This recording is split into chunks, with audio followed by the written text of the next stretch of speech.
students.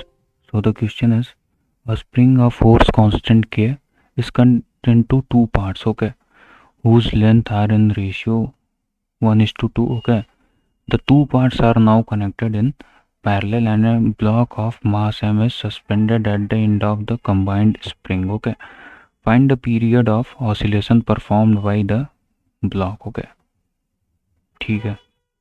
So let's suppose करते हैं कि एक स्प्रिंग रही होगी, ठीक है,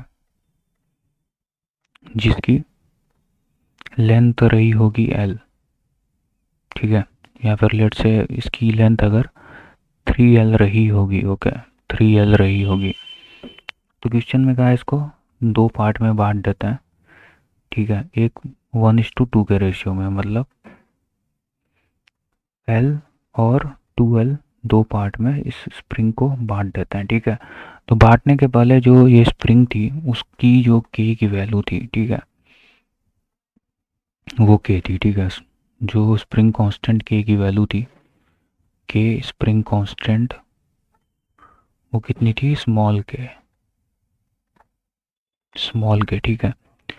तो हमें पता है कि जो स्प्रिंग का, ठीक है, अगर मटेरियल रेडियस, ठीक है, मटेरियल रेडियस और टर्न्स, ठीक है, सेम हो स्प्रिंग में, तो जो स्प्रिंग कांस्टेंट K की वैल्यू होती है वो इसके लेंथ के इनवर्सली प्रोपोर्शनल होती है, ठीक है. तो अगर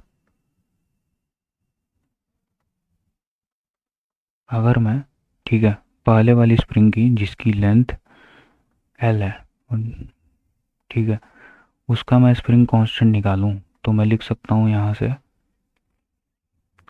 K1 या फिर K2 अपॉन में K equal to 3L upon में L1.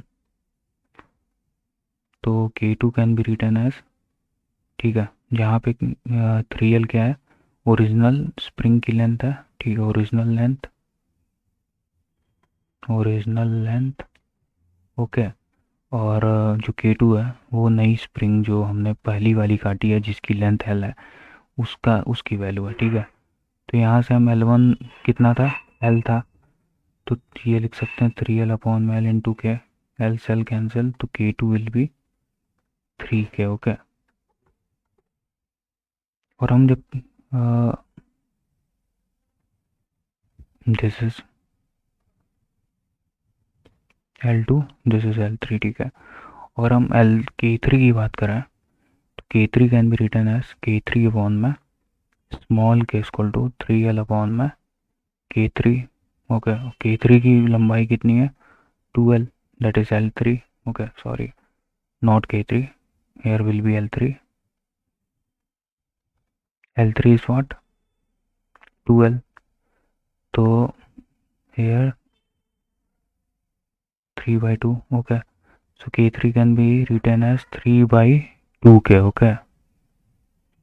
So जो K2 की वैल्यू निकल के आ रही है वो 3K आ रही है, और K3 की जो वैल्यू आ रही है वो 3/2K की वैल्यू आ रही है, ठीक है.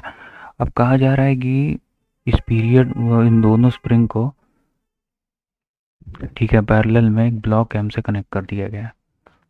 तो एक ब्लॉक होगा, इसको हमने पैरेलल में कनेक्ट कर दिया दोनों को. एक स्प्रिंग है K2, एक स्प्रिंग है स्प्रिंग कांस्टेंट K3 के साथ, इसको हमने पैरेलल में कनेक्ट कर दिया M मास के ब्लॉक के साथ, ठीक है. तो period of oscillation performed by the block कितना होगा, ठीक है. तो जो के इक्विवेलेंट यहाँ पे आएगा, जो चूँकि स्प्रिंग पैरेलल में, तो पैरेलल में स्प्रिंग वैल्यू डायरेक्ट ऐड होती है, तो ये आ जाएगा, sorry, K2 plus K3. So K2 value was 3K, okay, 3K plus 3/2K, okay. So it can be written as 9K upon में 2. So K equivalent will be 3K upon में 2, okay. So time period can be written as T is equal to 2 by under root m by k. So in this case the k equivalent is 9k by 2. There will be 9k upon my 2, and this can be written as 2 pi under root 2m upon my 9k.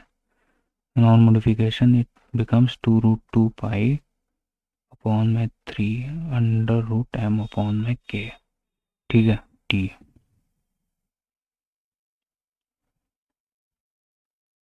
This will be your time period of oscillation. ठीक है. और अगर हम इसे compare करना चाहें पहले वाले टाइम पीरियड से, ठीक है, जो स्प्रिंग के ओरिजिनल कंडीशन में रहा होगा, तो अगर टी नॉट जो है 2 pi under root M by K रहा होगा, ठीक है, जब स्प्रिंग को तोड़ा नहीं गया होगा, ठीक है, तो टी नॉट की value 2 pi under root M by K को हम सीधे यहाँ पे पुट कर देते हैं. तो यहाँ से हम, ठीक है, यहाँ से हम उठाते हैं 2 pi under root M by K. Okay, इस वैल्यू को हम उठाते हैं और हम सीधे इसको टी नॉट लिख देते हैं. तो under root 2/3 into T naught, ये आपका नया टाइम पीरियड आ जाएगा. ठीक है, थैंक यू.